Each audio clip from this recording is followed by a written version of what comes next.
Have you ever thought about why there are so many motherless Disney characters? I had neither until I saw this TikTok of a woman talking about it.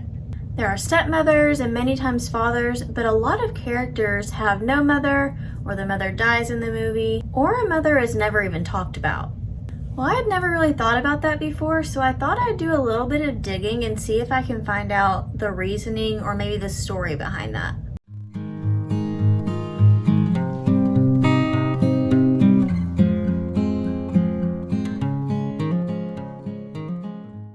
When Snow White and the Seven Dwarfs was released, Walt and his brother were suddenly very successful and had a lot of wealth.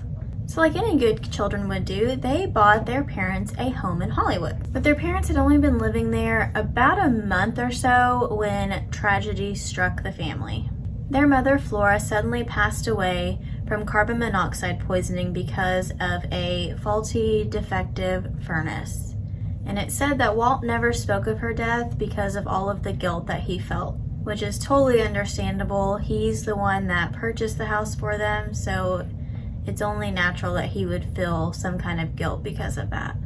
Many people believe that this is the event that caused Walt to want to put so many motherless Disney characters into his movies because of the guilt he felt and just the sadness that he was feeling because of his mother's death. However, there were already a few movies out or in production when Walt's mother passed away. Snow White had obviously already been completed because that's what made them so successful and so wealthy, but there was also Pinocchio and Bambi that were in production at the time. So what is the real reason behind all of the motherless characters? So let's take a look at all of the characters throughout the Disney franchise that are without a biological mother for one reason or another. So let's start with Snow White and the Seven Dwarfs. We all know that Snow White has a stepmother who is the evil queen, but we never really get any information about what happened to her real mother. However, in 1938, there was a storybook published by Disney that had a picture and a brief quote about Snow White's mother. So I'm going to read this quote to you. While Snow White was still in her cradle, the good queen died. So all the little princess could remember about her mother was a lullaby that she used to sing. Now, it's been a long time since I've seen this movie, but I do remember that Snow White liked to sing a lot, and so maybe that's why, because she remembered her mother singing to her when she was little. You also have Beauty and the Beast that was released in 1991. Belle was another motherless Disney character, and the only information that we have on her mother is that she is deceased. Pinocchio was released in 1940, and in this movie it makes sense that the character is motherless. Pinocchio doesn't have a mother or a father because he's not a real boy, but the Blue Fairy and Geppetto do a really good job at taking care of him and stepping into those roles. Then there's Bambi that was released in 1941, and I think we all know what happens to Bambi's mother, so I think there's enough said there. Fox and the Hound was one of my favorite movies as a kid, and it was released in 1981. Todd, who was the fox in this Disney movie, was also a motherless character. His mother endured the same fate as Bambi's mother did. Then we have Cinderella that was released in 1950. Her father wanted her to be taken care of, so he married Lady Tremaine, who we all know ended up being her evil stepmother. Her and her daughters, Anastasia and Drizella, make Cinderella's life miserable.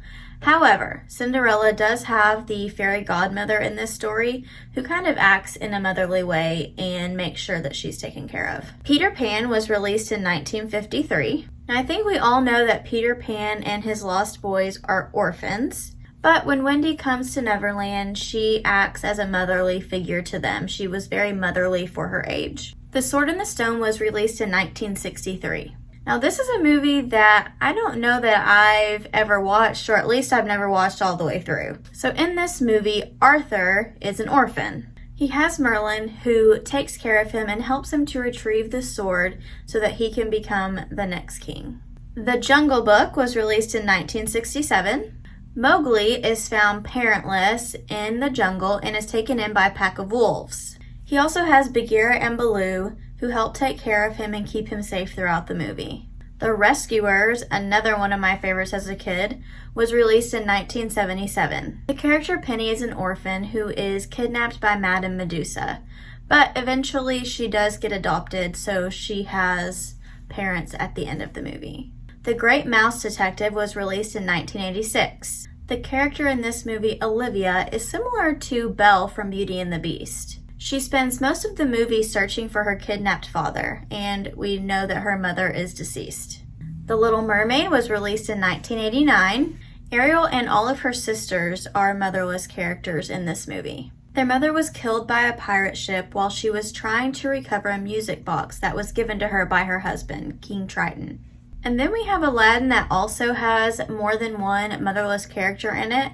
It was released in 1992, and Jasmine and Aladdin are both motherless characters. Jasmine has her father, the Sultan, and Aladdin is an orphan. It's said that his mother was supposed to be in the movie as some sort of conscience for Aladdin, but she was written out of the script. Pocahontas was released in 1995. We never really see anything about her mother, but it's briefly mentioned in the movie that she passed away a few years before. The Hunchback of Notre Dame was released in 1996. Quasimodo's mother was a gypsy who was killed by the evil Judge Frollo.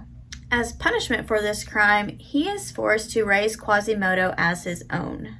Oliver and Company was released in 1988, and the cat in that movie, Oliver, is an orphan. Tarzan was released in 1999, and this movie is one of my favorites because it's one of the first movies I ever saw at a drive-in movie theater, and it was so cool. Now, similar to Mowgli, Tarzan's parents were killed by the leopard Sabor. He is then raised by apes, and the mother Kala raises him as her own. So he does have some kind of mother figure in this story. Then we have The Emperor's New Groove that was released in 2000.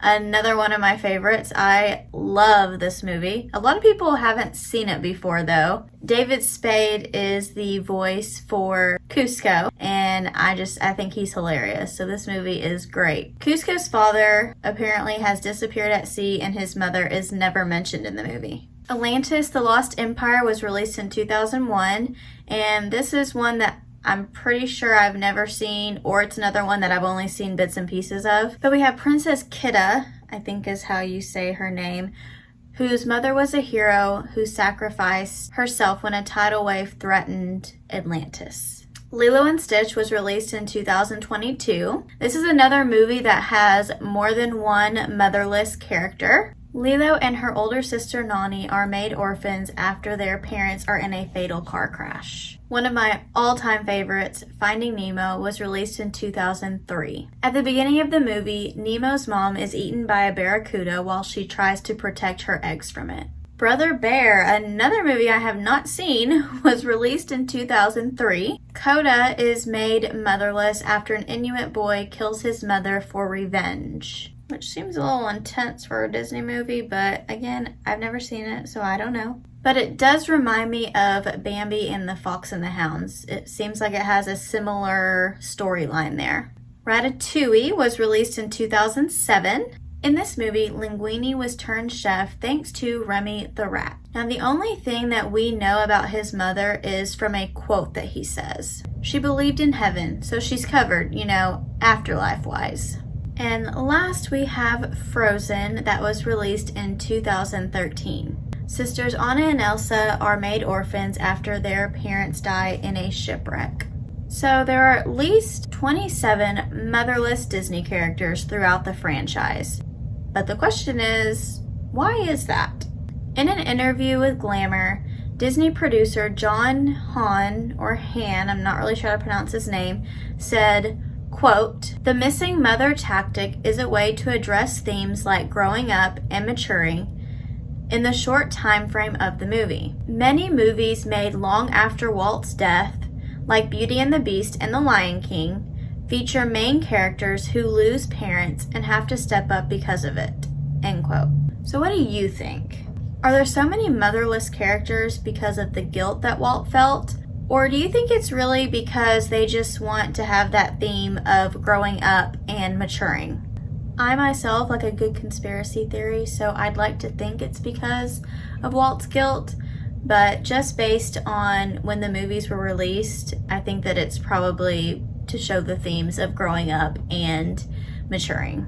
But let me know what you think down in the comments below. I'd love to hear your thoughts on what you think about this. And I'd also love to know if you had ever even thought about all of the Motherless Disney characters before, because I know I had not even crossed my mind. So on that note, I am going to go, you guys, so I will see you next time. Bye!